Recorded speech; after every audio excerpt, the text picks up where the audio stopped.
రాజ్యాంగంలో new టెస్టిమెంట్ను code చేస్తూ para number 9లో ఎవరైతే దళితులు ఎవరైతే క్రిస్టియన్ ఉన్నారో వాళ్ళు క్రిస్టియన్లోకి మారారో, ఎవరైతే దళితులు మాల మాదిగ కులస్తులు ఎవరైతే మారారో వారిని క్రిస్టియన్స్గా పరిగణించండి అని చెప్పి 1950లోనే ఈ రాజ్యాంగాన్ని పొందుపరిచారు. ఇప్పుడు కొత్తగా వచ్చింది ఏం లేదు. సో నేనేమంటానంటే ఈ క్యాస్ట్ అనేది, కులాలు అనేది యాజ్ పర్ లా చెప్తుంది, న్యూ టెస్టిమెంట్ కోడ్ని చేస్తుండో రాజ్యాంగం చెప్పింది పేరా నెంబర్ 9లో. సో నేనేమంటానంటే అసలు ఈ కులాలు, మతాలు, ప్రాంతీయ భేదాలు, పక్షపాత ధోరణి, ఒకరి పట్ల ఒకరు డబ్బున్నోళ్ళు ఒకరు లేనోళ్ళు అని చెప్పి ఇట్లాంటి పక్షపాత ధోరణి ఎప్పుడు కూడా సహించదు. బైబిల్కి క్యాస్ట్ లేదు, బైబిల్కి రిలీజన్ లేదు, బైబిల్కి పక్షపాతం లేదు. అందరినీ సమాన దృక్పథంతో చూసేదే బైబిల్. సో దేవుడు కూడా అందరినీ సమానంగా చూస్తాడు కాబట్టి మనం అందరం కూడా ఐక్యంగా ఉండాలని చెప్పి కోరుకుంటాను. సెకండ్ ఆప్షన్ ఏంటంటే ఆయన చాలామంది ఈ మధ్యన క్రిస్టియన్స్ బాధపడే విషయం ఏంటంటే ఒక దళితుల్ని క్రైస్తవంలోకి వెళ్తే రిజర్వేషన్ రావని చెప్పి బాధపడుతున్నారు. సో వాళ్ళు బాధపడుతున్నారు. మిగతా బీసీ కమ్యూనిటీ వాళ్ళకు కూడా, ఓసీ కమ్యూనిటీ వాళ్ళకు కూడా ఇది లేకుండా నాకు తెలిసి ఎస్సీగా కాకుండా నో క్యాస్ట్ సర్టిఫికెట్ ఇస్తే బాగుంటుంది. నేను చాలా రీసెంట్గా ఒక 3-4 నెలల నుంచి తిరిగాను. లాస్ట్ బీసీ సర్టిఫికెట్ ఇచ్చారు, convert to SC Christian BCC అని సర్టిఫికెట్ ఇచ్చారు. నేను ఇలా కాకుండా అసలు నో క్యాస్ట్ సర్టిఫికెట్ ఇవన్నీ నేను చెప్పాను. లేదు నా పేరు మార్చండి అంటే పేరు కూడా మార్చలేదు. నా పేరు జాన్ ముచ్చనపల్లి, నేను దేవుని నమ్ముకోక ముందుకు రమేష్ అనే పేరు ఉండే. సో నా పేరు కూడా మార్చండి అని చెప్పి చెప్పాను. కానీ వాళ్ళు పేరు మార్చట్లేదు, అదే నో క్యాస్ట్ సర్టిఫికెట్ ఇవ్వట్లేదు. మాకు నో క్యాస్ట్ సర్టిఫికెట్ ఇస్తే మేము చాలా హ్యాపీగా ఉంటాము, చాలా ఆనందంగా ఉంటామని చెప్పి ఏంది. ఒకవేళ బీసీసీలోకి వెళ్తే మీకు వచ్చే నష్టం ఏంది? బీసీసీలోకి వెళ్తే మాకు ఎలాంటి నష్టం లేదు. కాకపోతే కొన్ని వర్గాల వాళ్ళకి, ఇప్పుడు ఎస్టీ వాళ్ళకి అది వర్తించదు, ఓసీ వాళ్ళకి వర్తించదు, బీసీ వాళ్ళకు వర్తించదు. కానీ కేవలం ఎస్సీ వాళ్ళని టార్గెట్ చేసుకొని వీళ్ళకు ఒక విధంగా వేరే వాళ్ళకు ఒక విధంగా రాగద్వేషాలకు మేము అతీతంగా అందరినీ సమాన భావంతో చూసినటువంటి ఈ రాజ్యాంగంలో పొందుపరిచే అంశాలు ఎన్నో ఉంటాయి. పార్లమెంటరీ వ్యవస్థను ఒకవేళ సమావేశపరిచి 6 సభ్యులతో కూడా వాళ్ళు రాజ్యాంగంలో పొందుపరచవచ్చు ఈ విషయాన్ని. ఎవరైతే క్రిస్టియన్గా ఎవరైతే దళితులు ఉన్నారో వారిని కూడా ఇప్పటికి కూడా హింసిస్తే వారిపైన చట్టపరంగా చర్యలు తీసుకోవాలని చెప్పి ఒక్క జడ్జిమెంట్ ఇస్తే బాగుండేది. ఈ జడ్జిమెంట్ ఇచ్చారు, ఇది కూడా కోడ్ చేస్తే బాగుండేదని మా అభిప్రాయం. వాళ్ళ అనేది ఏంటంటే అసలు క్రైస్తవంలోకి కులం అనేది ఉండదు కదా, ఉంటుందా? క్రైస్తవంలో ఏ కులం అనేది ఉంటుందా? కులం లేనప్పుడు నో క్యాస్ట్ సర్టిఫికెట్ ఇవ్వమని చెప్తున్నా. బీసీసీలో చేరిస్తే మీకు వచ్చే ఇబ్బంది ఏంటంటే మీరు ఇప్పుడు చెప్పారు కానీ నేను నో క్యాస్ట్ సర్టిఫికెట్ ఇవ్వని చెప్తున్నా, మాకు క్యాస్ట్ లేదని చెప్తున్నాను. రాజ్యాంగమే చెప్పింది కదా మాకు క్యాస్టే లేదు అని చెప్తుంది కదా.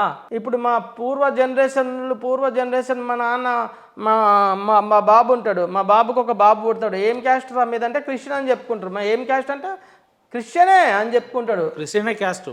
క్రిస్టియనే అంతే. క్రీస్తుని పోలినవాడే క్రైస్తవుడు, క్రీస్తు అనగా రక్షకుడు అని అర్థం అంతే. క్రిస్టియన్ అంటేనే క్యాస్ట్ లేదు కదా, మాకు నో క్యాస్ట్ సర్టిఫికెట్ ఇవ్వండి. చాలా మంది మీలాంటి పాస్టర్లు కూడా ఏం క్వశ్చన్ చేస్తున్నారంటే ఒక గిరిజనుడు క్రైస్తవంలోకి వస్తే ఎస్టీగానే ఉంటుండు, బీసీలు క్రైస్తవంలోకి వస్తే బీసీలుగానే ఉంటారు, ఓసీలు వస్తే ఓసీలుగానే ఉంటారు. కానీ వీళ్ళకి లేనిది ఒక ఎస్సీలు క్రైస్తవంలోకి వస్తే ఎందుకు బీసీసీలో మారుస్తున్నారు అనేది కూడా చాలామంది క్వశ్చన్ చేస్తున్నారు. నేను దీనిలో 10 అంశాలు చెప్తాను. థర్డ్ అంశం ఏంటంటే యేసుక్రీస్తు రక్తం చేత కడగబడి యేసుక్రీస్తు నామాన్ని కొంతమంది అవమానపరుస్తారు అని నా ఆవేదన. అంటే ఇంకా వాళ్ళు ఏ విధంగా అర్థం చేసుకున్నా ఐ డోంట్ నో. ఏంటంటే యేసుక్రీస్తుని నమ్ముకొని ఏ పాస్టర్ అయితే పలానా something OC candidate red I don't know, so ఆ పాస్టర్ మీద కేసు పెట్టిండో, అసలు క్రిస్టియన్ అనేటోడు కేసులు పెట్టవద్దు. ఫస్ట్ ఆఫ్ ఆల్ దేవుణ్ణి అడగాలి, దేవుని చిత్తాన్ని అడగాలి, దేవుడు ఏం చెప్తుండో అడగాలి, దేవుని మీద ఆధారపడాలి. దేవుని మీద ఆధారపడకుండా దేవుని చిత్తాన్ని అడగకుండా నువ్వు హైకోర్టుకి వెళ్ళడం, హైకోర్టుకి వెళ్ళి మళ్ళీ సుప్రీంకోర్టు కూడా అదే తీర్పు జరగదు, నీకు న్యాయమే జరగలేదు కదా. అదే దేవుణ్ణి అడుగుంటే ఇంకా కొద్దిగా న్యాయం జరిగేదేమని ఎవరు అడగాలి దేవుడిని? ఎవరైతే కేసు ఫైల్ చేశారో, ఎవరైతే సుప్రీంకోర్టు వరకు వెళ్ళారో ఎవరైతే విక్టమ్ ఎవరైతే ఉన్నారో వాళ్ళు దేవుళ్ళు అడగ ఉండే అని నా అభిప్రాయం. ఏ దేవుడిని అడగాలి? సృష్టికర్త అయిన జీవం గల యేసయ్యని అడగాలి. ఆయన క్రిస్టియన్ కదా. ఏసైని అడిగితే ఏం చెప్తుండే? మీరు అన్ని ఎటకారంగా ఇట్లా ఏసైని అడిగితే ఏం చేస్తుండే అంటున్నా. I don't understand why you are asking those type of questions. No foolish questions any don't. మీరు చక్కగా అడగండి, దానికి సమాధానం చెప్తాను. ఏసైని అడిగితే బాగుండే అని మీరే అన్నారు కాబట్టి ఎందుకు అడగాలి ఏసైని అంటున్నా. ఏసయ్యని అడిగితే తప్పకుండా సమాధానం ఉండేది అని నా ఆశ, మిగతా వాళ్ళ కూడా ఆశ. ఒక దేవుని బిడ్డ అండి, నిన్ను వల్ల నీ పొరుగు వారిని ప్రేమించు, ఒక చెంప మీద కొడితే ఒక చెంప మీద కొడితే ఇంకొక చెంప మీద చూయించు అని చెప్పిన దేవుడు, ఆ జీవం గల దేవుని ఎరి కూడా నువ్వు ఎవరైతే ఓసి ఉన్నాడో అతని మీద కేసులు పెట్టడము, అతన్ని కూడా కోర్టుకు లాగడం ఎంతవరకు సమంజసం అనేది. అసలు క్రైస్టియానిటీలో కేసులు పెట్టకూడదు, క్షమించాలే. అంటే Bible says, just let me complete, after that you speak. Okay, మీరు మధ్యలో కొద్దిగా డిస్టర్బెన్స్ చేయండి please. Carry on please, take your own time. Bible ఏమంటుందంటే, నువ్వు ఎక్కడో నీకు కనిపించే నీ తమ్ముడిని ప్రేమించలేదు, నీకు కనిపించే నీ అన్నదమ్ములను ప్రేమించలేదు, నీకు కనిపించే శత్రువులను ప్రేమించలేదు, నీ కనిపించే ఇంకా దూర బంధువులను ప్రేమించలేదు, నీ కనిపించే ఎవరినో ప్రేమించకుండా నన్ను ఎలా ప్రేమించగలుగుతావు అంటాడు యేసుక్రీస్తు. సో నువ్వు కనిపించేటోళ్ళకు నిన్ను వల్ల నీ పొరుగు వారిని ప్రేమించి ఒక చెంప మీద కొడితే ఇంకొక చెంప చూపించమంటే, నువ్వు ఎక్కడో కనిపించని మిగతా వాళ్ళని నన్ను ఎలా ప్రేమిస్తావు అంటాడు యేసుక్రీస్తు. నువ్వు కనిపించే వాళ్ళని ప్రేమించు, ముందు వాళ్ళకి వెళ్ళి సారీ చెప్పు. ఎన్నిసార్లు సారీ చెప్పాలంటే 777 సార్లు క్షమాపణ చెప్పాలని యేసుక్రీస్తు ప్రభుల వారు చెప్తారు. ఏ గ్రంథంలో లేనిది ఎంత గొప్ప మాట చెప్పిండు దేవుడు. సో అలాంటి సృష్టికర్త అయిన జీవం గల దేవుని తెలుసుకొని నువ్వు సృష్టికర్తను అనుసరిస్తూ కూడా వాళ్ళ మీద కేసులు పెట్టడం, హైకోర్టు వాళ్ళకి వెళ్ళడం, సుప్రీం కోర్టు వరకు వెళ్ళి దేవుని నామాన్ని అవమానపరచడం ఎందుకు, అబాస్ పాలు కావడం ఎందుకు? దేవుని అడిగితే దేవుని చిత్తాన్ని అడిగితే దేవుడే చెప్పేవాడు కదా అని మా అభిప్రాయం. అది మీకు అర్థం కాదు. ఇప్పుడు ఆయన బైబిల్కి వ్యతిరేకంగా పోయినట్టే కదా మరి. బైబిల్కి వ్యతిరేకంగా పోయిండా మరి? అతని ఇంటెన్షన్ ఏందో నాకు I don't know. That person is the intention, I don't know. English బాగా మాట్లాడుతారు, ఎట్లా పర్ఫెక్ట్ అయ్యారా? No. But little bit I am small, I am not perfect. Have you trained in America? No. To speak in English? Yeah, no. Is there any chances? Yes, I am go to one time is the Japan. Okay. Singapore, Thailand. You went to the Japan? Yeah. For next time I am going to the America. For which purpose you went to Japan? Yes, just to see some beautiful locations. That purpose I am going. To visit the country. Yes. Right? Yes. Okay. Let's come to the point. Yes.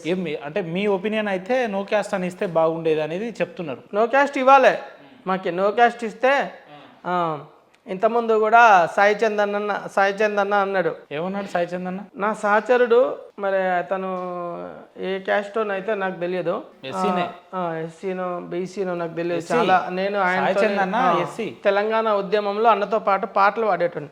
Okay, పాటలు పాడేటోని. నా అన్న అంటే నాకు చాలా ఇష్టం. ఎవ్వడు చెప్పిండురా మీరు ఎక్కువ జాతోళ్ళని, ఏడా రాసిండురా మేము తక్కువ జాతోళ్ళని. ఎవ్వడు చెప్పిండురా మీరు ఎక్కువ జాతోళ్ళని, ఏడా రాసిండురా మేము తక్కువ జాతోళ్ళని. ఎవరిని ఉద్దేశించి ఈ పాట పాడినంటే, ఒక బుడిగ జంగాల్ అని చెప్పి మా బ్రదర్ వాళ్ళు ఎస్సీ, మాదిగా క్యాస్ట్ వాళ్ళకి బుడిగ జంగాల్ అంటే బిచ్చపొల్లు అంటారు. వాళ్ళ సంబంధం వస్తే లేదు మీరు బుడిగ జంగాలని చేసుకోవద్దు, ఎస్సీలను మాత్రమే పెళ్లి చేసుకోవాలి, ఎస్సీలు మాదిగ క్యాస్ట్ వాళ్ళు మాదిగ వాళ్ళని చేసుకోవాలి, మాలలను చేసుకోవాలి, బుడిగ జంగాలు. నేను అప్పుడు ఈ పాట పాడినాను. ఎవ్వడు చెప్పిండురా మీరు ఎక్కువ జాతోళ్ళని, ఏడా రాసిండురా మేము తక్కువ జాతోళ్ళని. ఈ పాట పాడిన లెట్ మీ కంప్లీట్. వాళ్ళని ఉద్దేశించి వాడినా. వాడు ఎవడైనా సరే, బిచ్చపోడైనా పిచ్చకుంట్లోడైనా ఎవడైనా సరే, నీ కులం పోడిని కాకుండా వేరే క్యాస్ట్ వాడిని పెళ్లి చేసుకోవాలి. ఇది క్రిస్టియానిటీ చెప్తుంది.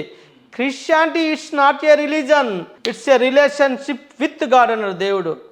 సో క్రిస్టియానిటీలో మతం లేదు, కులాలు లేదు, ప్రాంతీయ భేదం లేదు, రిలీజన్కి సంబంధం లేదు, పక్షపాతం లేదు. నిన్ను వాళ్ళని కులం లేదా? లేదు. కుల ఆధిపత్య పోరు లేదా మీ దగ్గర? లేదు. ఒకవేళ ఉన్నారంటే వాళ్ళు దొంగ క్రైస్తవులు, నామకార్థపు క్రైస్తవులు, సైతాన్ బిడ్డలు అంటాం మేము. ఇదే